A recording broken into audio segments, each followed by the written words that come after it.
जय गुरुदेव, जय गुरुदेव। जीवात्माओं का इतिहास। बाबा जी ने सत्संग में कहा कि अनामी पुरुष सबके कर्ता धर्ता है। इन्होंने अपने से, अपनी इच्छा से, अपनी मौज मर्जी से अगम लोक की रचना की और अगम पुरुष को स्थापित किया। अलग लोक की रचना की और अलग पुरुष को स्थापित किया। ये ही वो मालिक है जिन्होंने सतलोक की रचना की और सतपुरुष को स्थापित किया। ये अनामी पुरुष ने जो तीनों लोग अपने से अलग स्थापित किए, ये तीनों लोग, तीनों देश एक रस है। नीचे की रचना का विस्तार सतपुरुष करेंगे। एक आवाज़ इतनी जोर की सतपुरुष में से निकली जो अनंत मंडल, अनंतों लोक जो गिनती में नहीं आ सकते, उनकी रचना कर दी। ये सारे के सारे मंडल लोक इसी सतपुरुष की आवाज़ पर टिके हुए हैं। जब ये सब लोग सतपुरुष ने तैयार किए तो अपने देश से दो धाराएं निकाली, एक काल की धारा, दूसरी माया की धारा। फिर एक आवाज़ चली जो उसमें से निकाल कर ले आई। उन्होंने अपने देश से अलग ईश्वर ब्रह्म, पार ब्रह्म और महाकाल को उसी आवाज़ पर स्थापित कर दिया। उसी आवाज़ पर, उसी शब्द पर, उसी वाणी पर, उसी नाम पर ये सब के सब उसी सतपुरुष के अखंड ध्यान करते रहे। तपस्या करते करते इतने युग बीत गए कि इतने कलम स्याही और कागज़ नहीं है कि जो लिखा जा सके। तब जाकर सतपुरुष प्रसन्न हुए और कहा, तुम क्या चाहते हो? उन्होंने कहा कि हमको एक राज दे दीजिए। जीवात्माओं के बगैर राज नहीं हो सकता था। तब उन्होंने दिया। ये सभी जीवात्माएं उसी सतपुरुष के देश सतलोक से उतार कर लाई गई। ईश्वर भी वहीं से आए, ब्रह्म भी वहीं से आए और पार ब्रह्म भी वहीं से आए।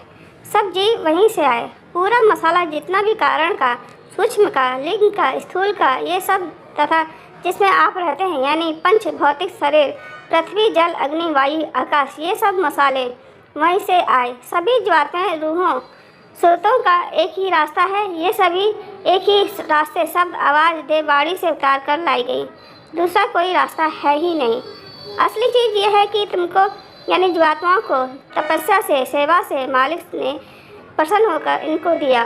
और ये जब तुमको लेकर आए तो ऐसे नहीं समय लगा इनको घेरने में। ऐसे कोई जीवात्मा घिर नहीं सकती थी। जो इन्हें मांगकर लाए हैं उनसे ज़्यादा तो इन जीवात्माओं में प्रकाश है, रोशनी है। जो दोनों आँखों के पीछे बैठी हुई है उसमें ईश्वर से ज़्यादा प्रकाश है, शक्ति है। बहुत युग बीत गए। इनको धीरे धीरे उतारते उतारते जब उतार कर ले आए तो पहला कपड़ा कारण का, दूसरा सूक्ष्म का, तीसरा कपड़ा लिंग का पहना दिया और चौथा यह स्थूल शरीर, 5 तत्वों का, जल, पृथ्वी, अग्नि, वायु, आकाश। इसके ऊपर, आँखों के ऊपर स्वर वैकुंठ लोक है। यह लिंग तत्व है, स्थूल का नहीं। पृथ्वी, जल, अग्नि, वायु, आकाश वहाँ नहीं है। 10 इंद्रियाँ, चतुष अंतःकरण, मन, बुद्धि, चित्त और अहंकार, और ये तीनों गुण, सतोगुण, रजोगुण, तमोगुण, इन 17 तत्वों का लिंग शरीर है और वह स्वर वैकुंठ लोक है। स्वर वैकुंठ से परे 9 तत्वों का शब्द, स्पर्श, रूप, रस, गंध, मन, बुद्धि, चित्त, अहंकार का सूक्ष्म कपड़ा है। इसके बाद फिर कारण कपड़ा पहनाया, शब्द, स्पर्श, रूप, रस, गंध का। इसकी भी हदबंदी है। फिर इसके बाद जीवात्मा का जो दोनों आँखों के बीचों बीच बैठी है, शब्द, स्पर्श, रूप, रस, गंध के कपड़े को छोड़ दिया तो फिर शब्द रूप हो जाती है। इतने कपड़ों में बांध कर ये जीवात्मा लाई गई। अब ये बिना महापुरुषों के वापस नहीं जा सकती। कोई भी इसे नहीं ले जा सकता।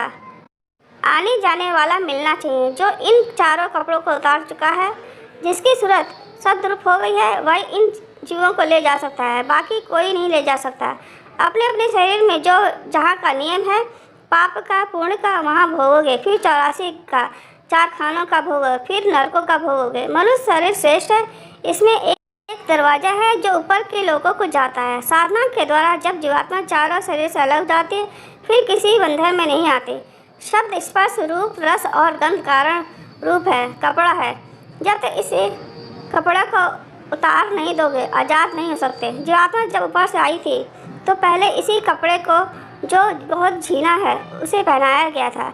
अब वापस जाते इस कपड़े को उतारने के बाद आज़ाद हो जाएगी। जब सतपुरुष ने जीवात्मा को सतलोक से भेजा था तो कहा था कि मैं तुमको भेज रहा हूँ, गंदगी छोड़कर मेरे पास आ जाना।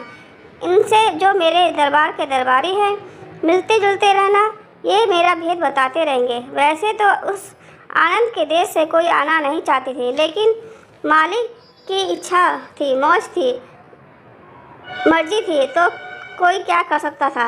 इन जीवात्माओं को यहाँ आना पड़ा। जब ये शुरू में यहाँ आई थी तो इन पर किसी तरह का बंधन नहीं था, कोई झगड़ा झंझट नहीं था। 1 लाख वर्ष की आयु पूरी हुई तो वापस चली गई।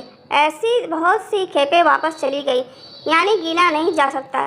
इतनी खेपें वापस चली गईं, उन्होंने सोचा कि हम इनको सत्पुरुष से मांग कर ले आए। ये चली जाएंगी तो हमारा यहाँ क्या रहेगा। तो अब रोक टोक हो गई, बंधन हो गया, हदबंदी हो गई। अब तो जीवात्मा की देखने वाली आँख बंद हो गई, सुनने के वे कान बंद हो गए और सुगंधी लेने वाली नाक बंद हो गई। आप यहाँ के रहने वाले नहीं हो, फिर भी यह कहते हो कि यही परमात्मा है, यही ईश्वर है। कितने युग बीत गए, तुमको तो बुद्धि मिली थी यही सोचने की। यहाँ का तो सोच विचार कर लेते। कौन तुम्हारा हितैषी है, तुम पर काम क्रोध लोभ मोह हावी हो गए। ऋषियों ने तपस्या की थी, लेकिन यहाँ इस भूमि पर इकट्ठे हुए थे। जहाँ ऋषि मुनि रहते हैं वहाँ की भूमि पवित्र होती है। अब आप लोगों ने इसको गंदा कर दिया। ऊपर की ही तो गंदगी हुई है, नीचे तो ठीक है, क्योंकि उसकी धारा बहुत दूर तक जाती है कि गंदगी के कण आ गए हैं। यदि वे हट जाएं तो वे शुद्ध हो जाएं। आपको तो यह कहकर लाए थे कि यह नैमिषारण्य है, यहाँ ऋषि मुनि इकट्ठे हुए थे। जय गुरुदेव।